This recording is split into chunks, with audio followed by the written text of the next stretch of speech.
Hello. I got something cool to to show you guys, so you guys can see. But by now you guys have seen a couple of videos from Goes. So that's the tournament that we played, the Duvel. It's kind of like a beer brand. What is interesting is, and I hope you guys can see it on my eyes, one of my friends actually won the entire venue. So it was first place. I managed to get like last 16. Didn't get further than that. But that's not what I'm trying to say. What I'm trying to say is yesterday was very tough because we were actually doing like carpooling. So I was driving, so he was in my car. So I needed to wait for him there. And they started the final at 2:30 a.m. Mind you, that so today I arrived at 5 o'clock a.m. home.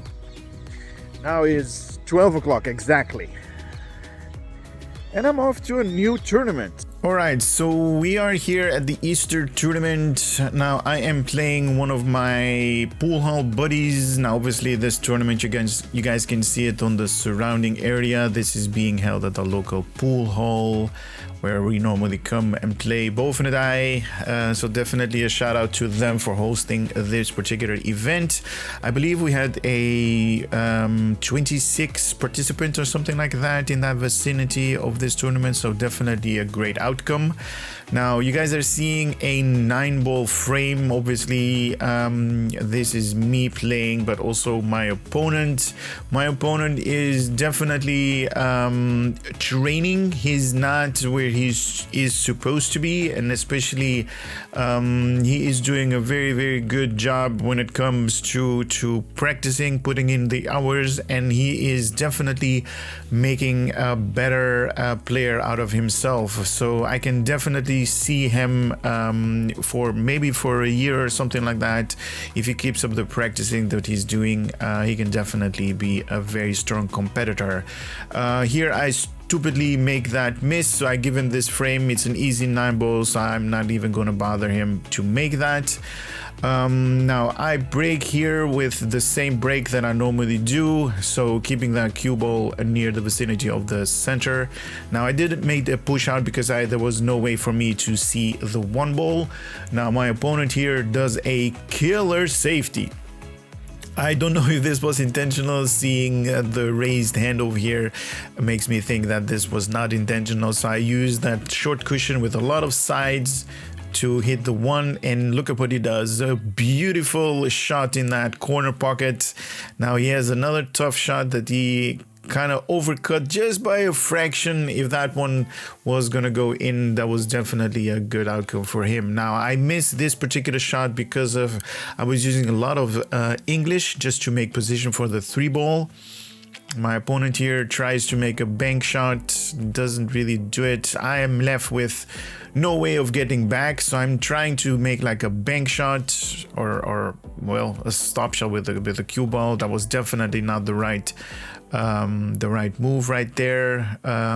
So my opponent does this, obviously has no shot on the 3. I was definitely going to do the same thing, just hit and hope, and he managed to make that 9-ball.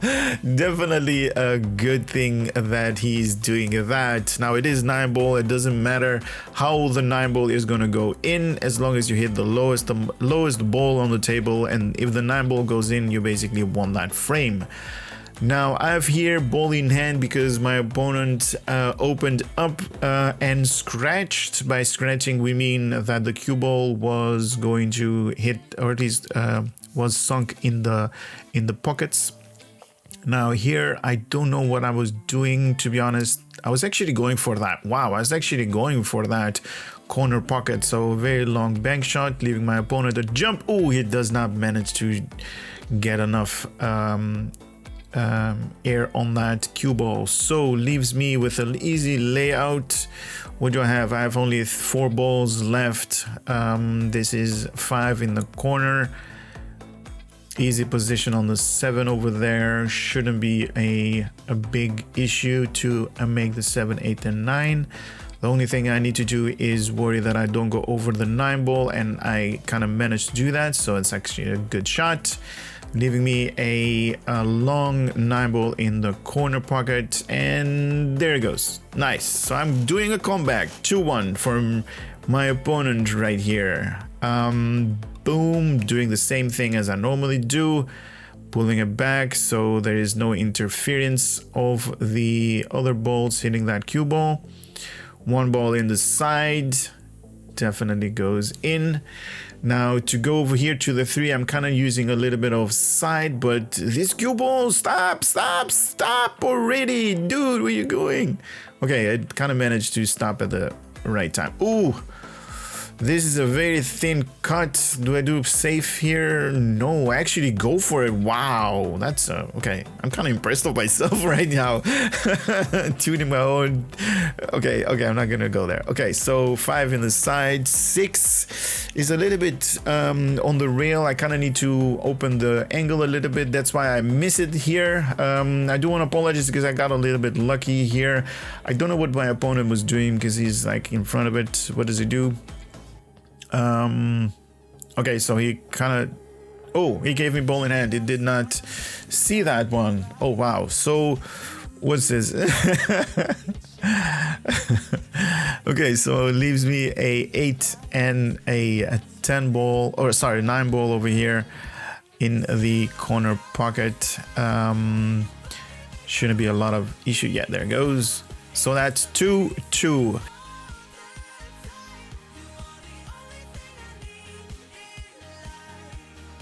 So I do want to talk about one thing. I did manage to talk to my opponent and explain to him like you should not be able to make that cue ball hop in the opening, because if you make that cue ball hop a little bit and have like a lot of air time, that then the control is basically gonna not gonna be there. So he did adjust his brake, so that's actually a good thing. So he's learning from playing, so which is a good thing. So getting back to the game, 1 is in, 2 is in, 3 is not that difficult, but I actually, on the speed of this table, I should have been more to the corner where I needed to be, because this is a very thin 4 which goes in, and ooh, I got lucky over here, managing to see that 5 ball going from 5 to 6 with a little bit of top right, managing to make that 5 ball go in. On the 6, 1 cushion 2, and the 3rd one giving me a good position. Oh wait, I overrun position here. 7, making that cue ball dance again. 3 cushions. Wow, that 7 actually went in. Now I'm here very jacked up, and it's kind of like a Mighty X situation. Now luckily I've been doing Mighty X basically like every day, so that shouldn't be a lot of issues. 3-2 for me. Again, doing the same thing, pulling that cue ball all the way back into the kitchen. Seeing the 1. Do we have? I don't think I see the 1. I do like a push out here. So my opponent has a little bit of a combination to shoot. Oh, he actually hit a little bit thick. Okay, so I have the 1 over here, a little bit of like check side, as they say, where you stop the cue ball from going to a natural angle. Now obviously I should not be there. Should have been a little bit further along. Ooh, I hit that 6. Okay, so every time that you're hitting another ball, the outcome is not really guaranteed. That's why we actually do so much, just to make sure that we don't hit other balls. So here's the 5 in the side. I should have stopped it right there, but the table was a little bit, I don't know, fast. That's why I missed. Oh my god, I missed. I missed that 6 because I was a little bit elevated with my cue. So my opponent only has the 6 and 8 and 9. Ooh, he came out a little bit too long there. But still managed to make the 8 ball, a little bit of a nudge. Okay. So in my opinion here, and this is only my personal opinion, he should have taken a little bit more time by making this nine ball, making sure it actually goes in, because right there it hit the sides of the side pocket, giving me a very easy nine ball for the win. So I'm seeing a lot of good things when it comes to my opponent. The way that he's practicing, he is definitely adding to his level, the experience overall. So I just want to give a shout out to him, and please continue because you're doing such an amazing job.